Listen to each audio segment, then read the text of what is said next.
खबर शामिल करते हैं के टीवी न्यूज़ के नुमाइंदे के मुताबिक खैरपुर मेरस के शहर पैरोसन में बुनियादी सहूलियात न होने की वजह से नौजवान इत्तेहाद के रहनुमाओं ने पैरोसन शहर में प्रेस क्लब के सामने एहतजाजी रैली निकाली।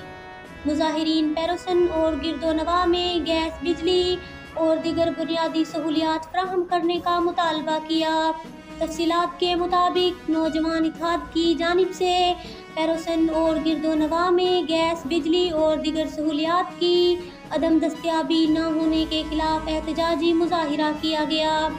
नौजवान इत्तेहाद रहनुमाओं मंजूर सिंधी, अब्दुल कदीर जमाली, बासित अली सोमरो, सदाम हुसैन सिंधी, रफ़ीक अहमद सोमरो, जाहिद फुल, जुहैब फुल, गुलाम मुस्तफ़ा सिंधी, अकरम, उस्ताद आरिफ ने इस मौका पर खिताब करते हुए कहा कि गिरदोनवा में गैस, बिजली और दीगर सहूलियात की अदम दस्तयाबी की वजह से अवाम परेशान है। केरला और गिरदोनवा के इलाकों की अवाम को बेशुमार मसाइल का सामना है।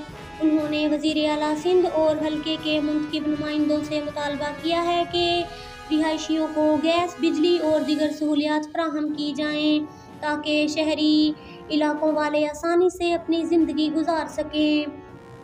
Asad Ali Jamali, KTV news reporter, mobile phone 030629496777।